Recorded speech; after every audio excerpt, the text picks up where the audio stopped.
Legend of the Five Rings. The Steed chooses a battle maiden. A tale of the Unicorn Clan. By Robert Denton III. Narrated by Heather Jinmaku. Utaku Kiyora gasped when the horse came into view. The long grasses did not even brush the mare's knees. Her mane and coat shimmered with a golden blonde sheen. White, the color of the sacred, the color of death. When more emerged from the dewy fog, Kiyora laughed and extended the spyglass with an echoing clack. She, like all Utaku children, grew up surrounded by horses. But these were wild horses, moving with the breeze's grace and the power of an avalanche. These were the true masters of the Utaku plains, the blessed herd. "Breathtaking," she said. "Himari, do you see them?" Himari only grunted, clinging to the trees. It was said that the founder of Kiyora's family, Utaku, the first battle maiden, never uttered so much as a word in her entire life.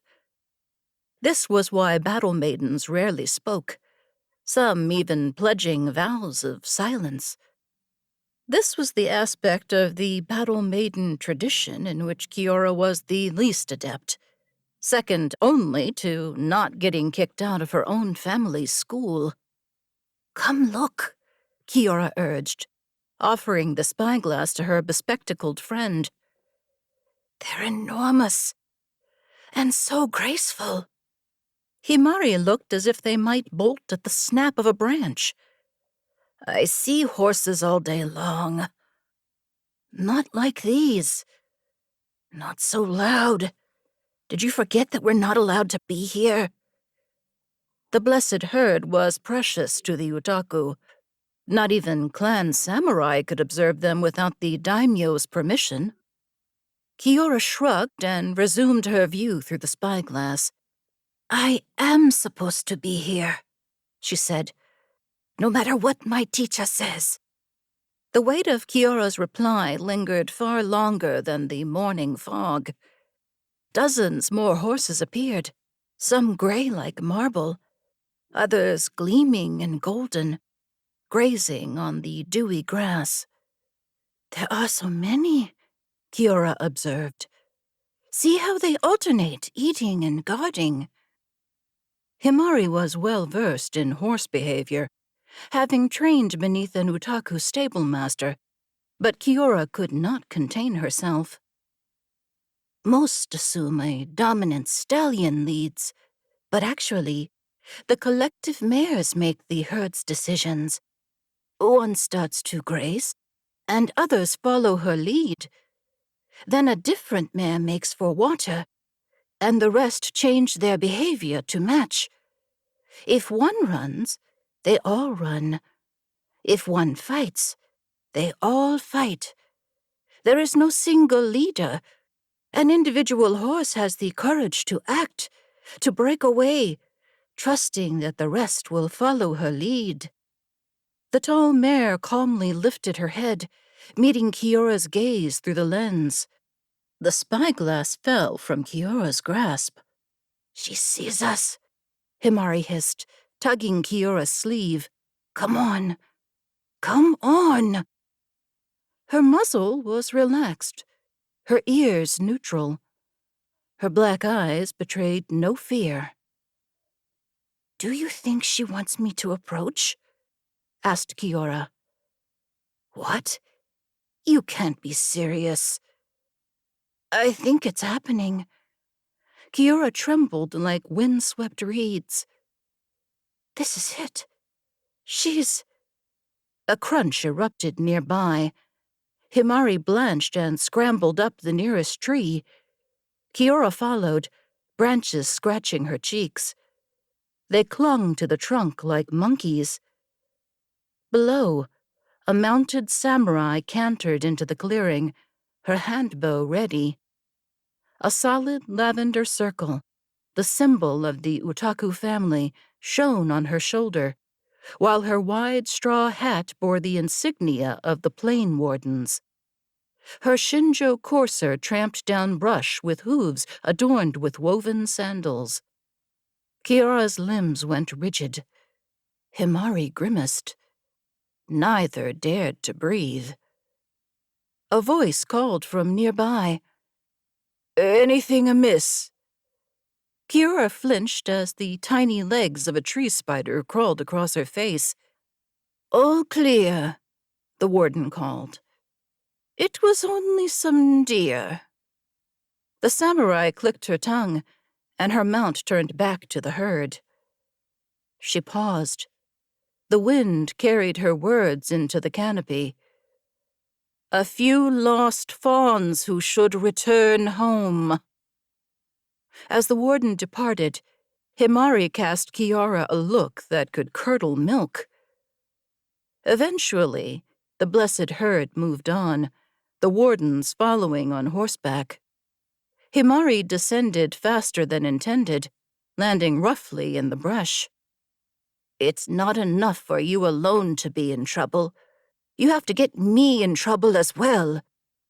"We're not in trouble," Kiyora replied, landing gracefully and recovering her spyglass. "Warden Tomei knew we were here. She had us by the scruffs and let us go, probably because she felt bad for you." That stung, but Kiyora mutely admitted Himari was probably right.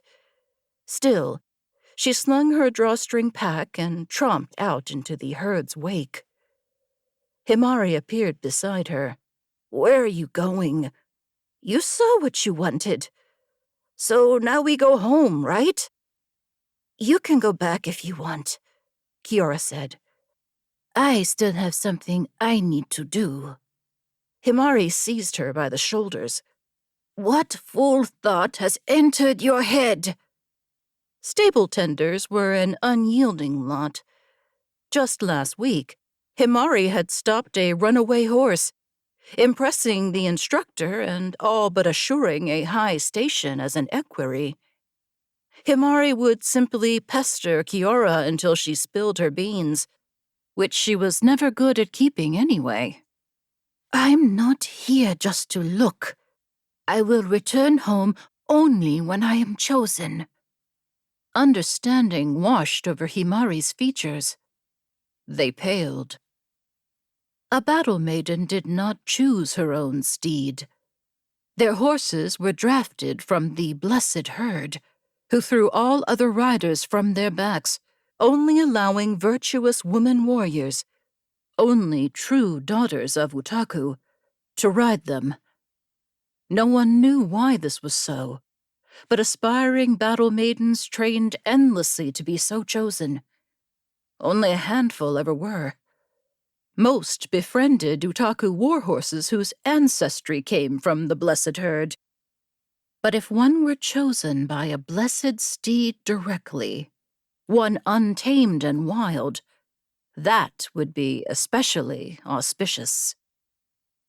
Himari's auburn eyes widened to nearly the size of their lenses. "They'll catch you." "So what?" Kiyora replied.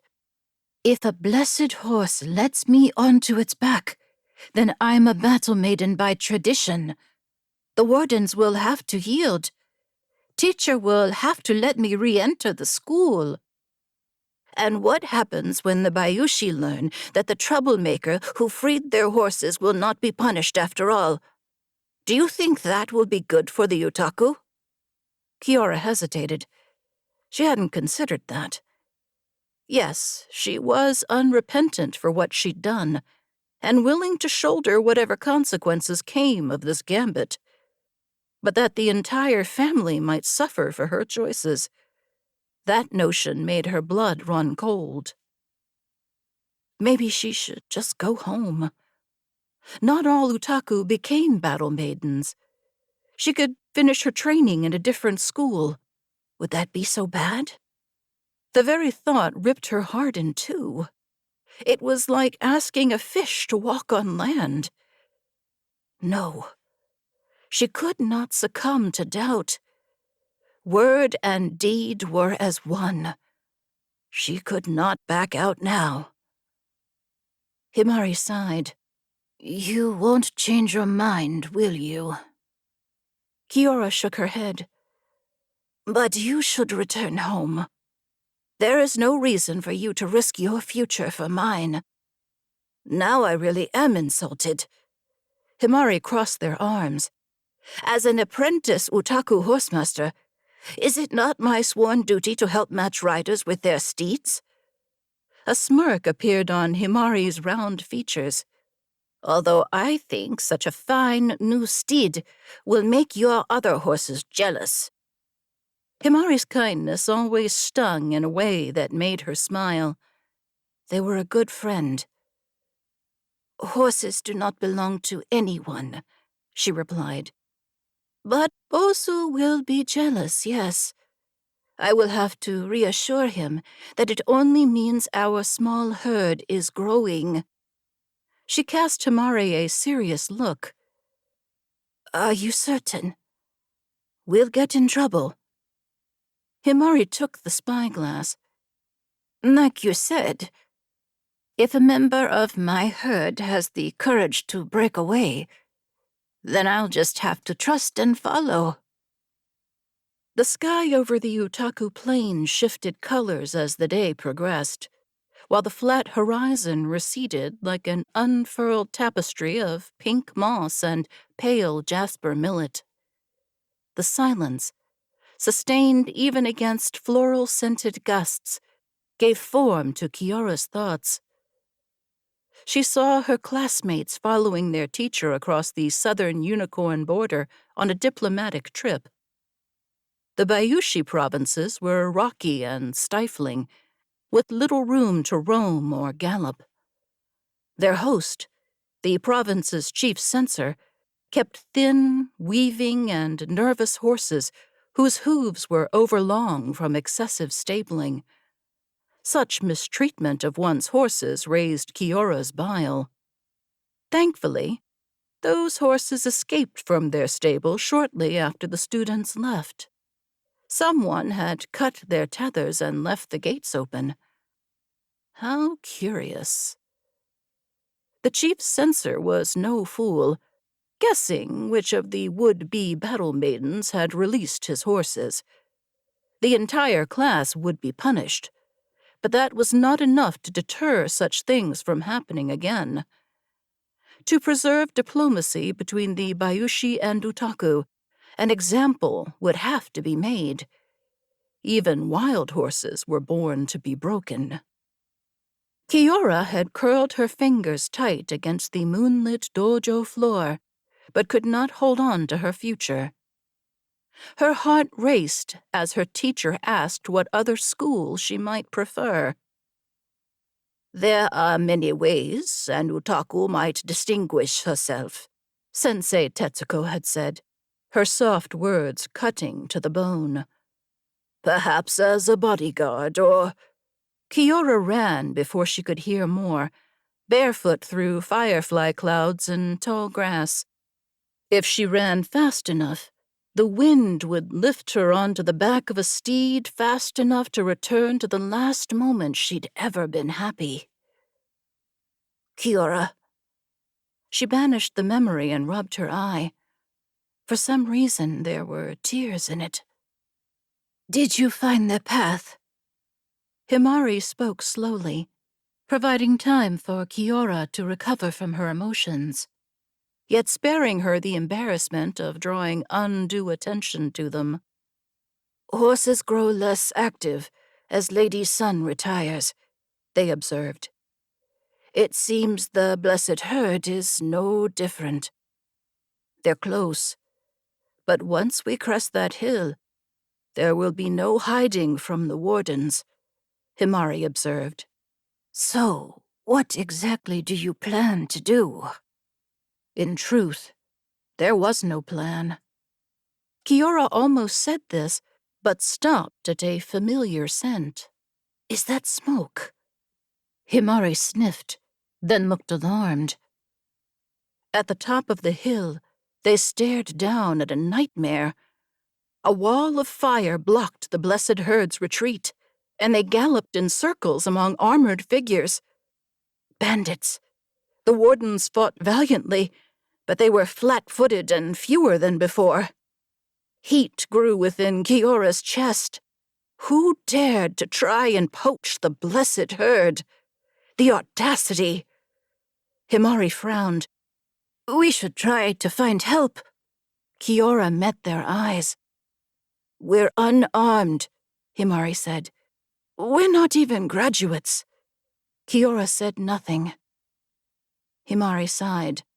Right. They unscrewed the lenses from the spyglass and brandished it like a club. Kiyora tied back her sleeves. Then, both descended into the danger. Kiyora landed at the bottom of the incline and darted toward the first figure she recognized.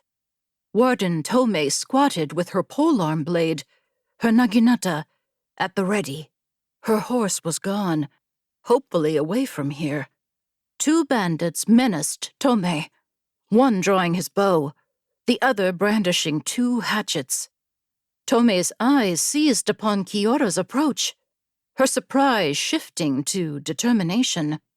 She hurled her weapon, collapsing with the movement. It struck the ground like a flag within Kiyora's reach. The bandit spun and froze. Kiyora's fingers grasped the hilt and yanked it free. Who needed to die first? The archer. She crossed the space and aimed at his neck. An arrow slipped from the bow. Sharp pain erupted from Kiyora's thigh, but this only seemed to make her stronger, the world more focused. She thrust the blade. A splash of bloody warmth anointed her cheek. The archer fell. She spun, naginata held defensively. The second bandit was already upon her. 2 axe chops hewed the polearm's shaft. She blinked at the cleaved weapon, divided between her hands. Now what? The answer, it seemed, was jabbing the shaft into his throat. He kicked out and stumbled, gurgling. His foot forced the air out of her. Her mind raced faster than her body. Stand up. He recovered first. His hungry axe gleamed above. Neither had seen the horse until it was too late. He fell, mangled beneath its trampling hooves, and was still. As she found her footing, Kiyora's eyes followed the mare. Her coat shimmered with a golden blonde sheen. White. The color of death. Her head swam with recognition. It's you! 3 more bandits released battle cries. One lassoed the horse's neck with a rope, while the others made for Kiyora. She dove for the rope wielder, sprawling him down and wrapping the rope around his neck. As if sensing this, the horse jerked forward. The man's spine made a sound like dry noodles snapping. He went limp. Kiyora turned to her next opponent. He'd heaved an axe at her, and she watched it spin, seemingly in slow motion, toward her face. The horse bucked, kicking the axe out of her trajectory and into the chest of the 3rd bandit. An undrawn blade handle jutted from the body's side. Kiyora drew it, crossing to the final bandit and striking. The wind scattered his arterial spray like cherry blossoms. She spun, bloody-faced, seeking another opponent. She met the eyes of yet another bandit, brandishing a great axe. He dropped it and ran. Maybe another would have given chase, but Kiyora saw little point in shedding more blood. Blood. There was a lot of it, wasn't there? She looked at her hands, at her kimono, soaked and red, and an arrow protruding from her hakama. So why didn't she feel any pain? A warm brush against her side. The mare seemed to be inspecting her wounds.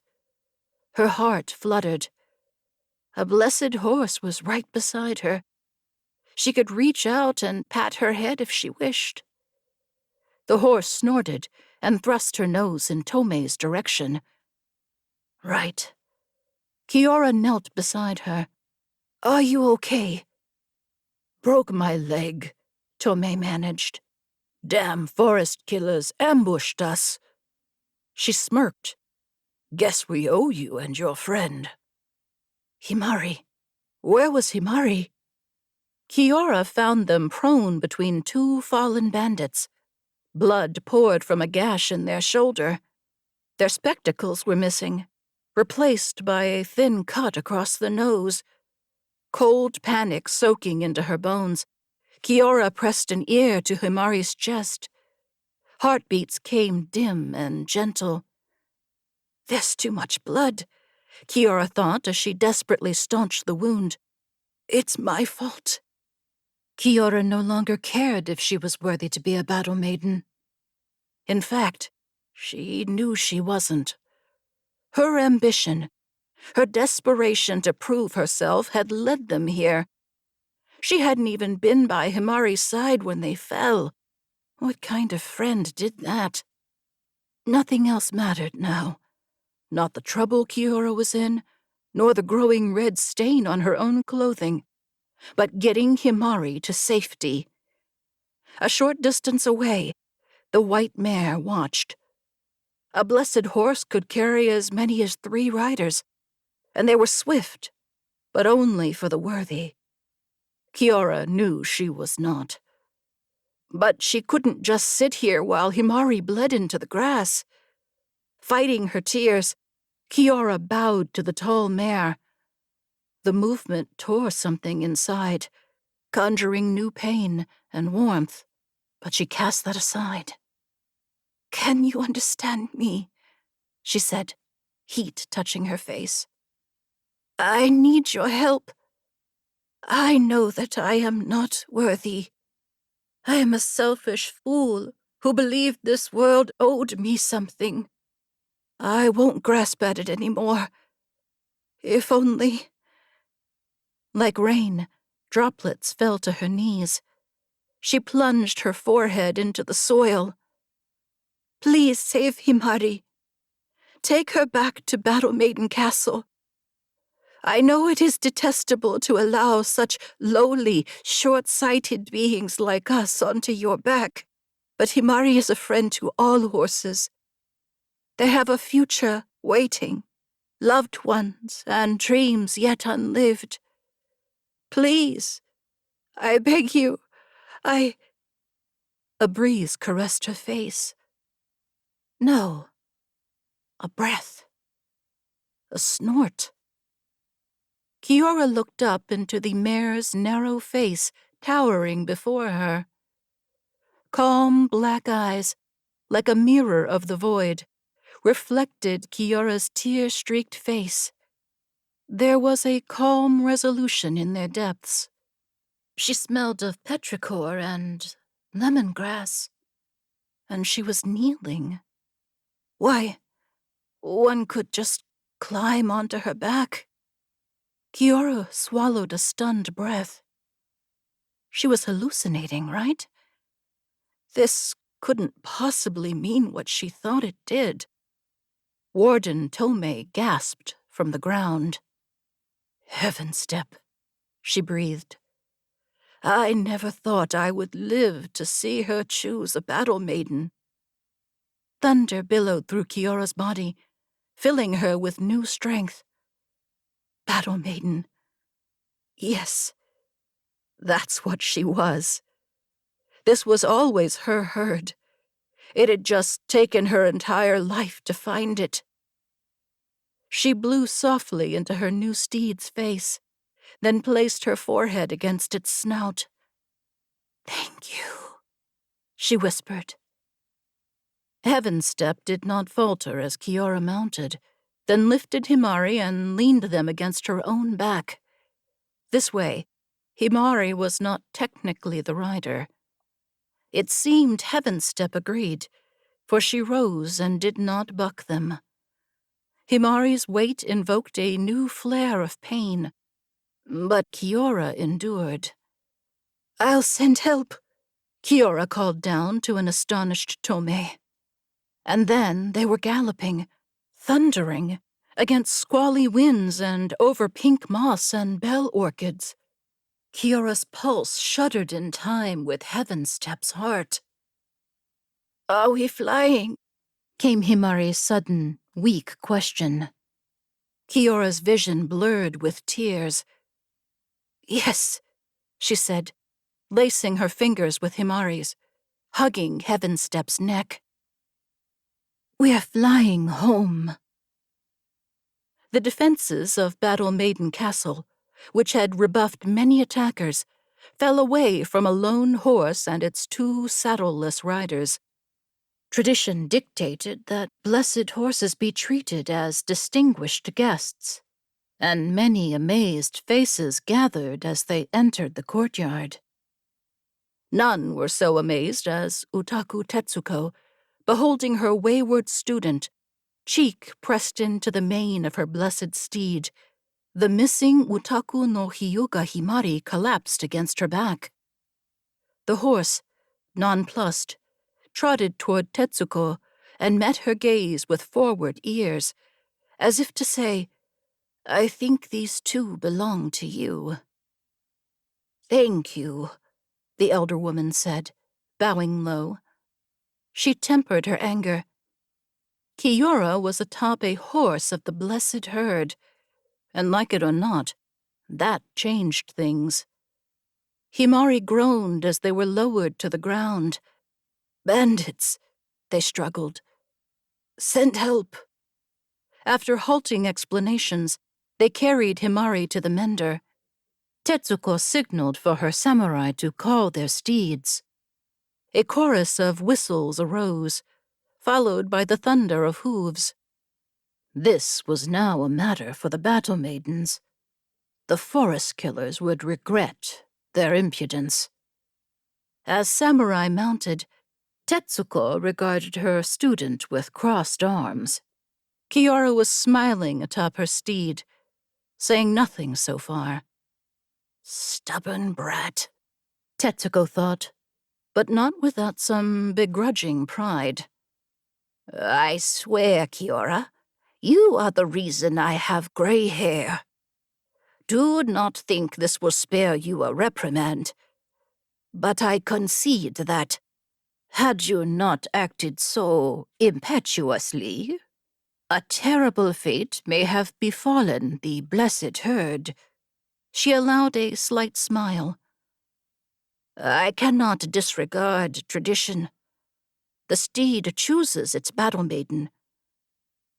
For what it's worth, I never doubted." She stopped. Kiyora was never this silent. Only now did Tetsuko notice the red streak against the horse's coat, trailing down from where the motionless warrior still clung. Tetsuko's eyes softened with realization. Then, gingerly, she unwound Kiyora's lifeless hands from the mare's neck. The temple bell chimed 3 times that night. "Gone.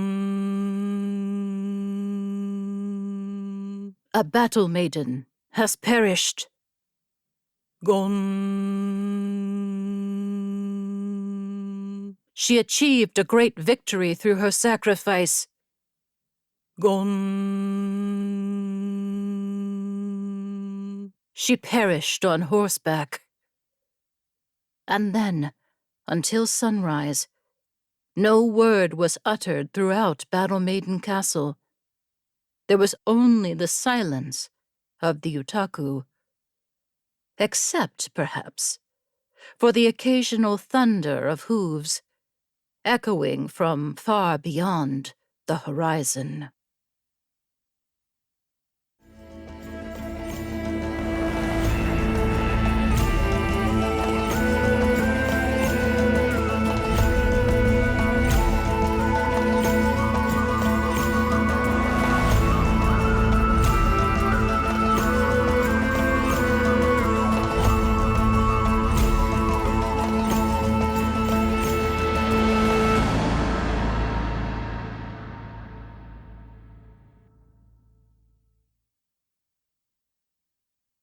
This audio recording is copyright Asmodee North America, Incorporated, 2025.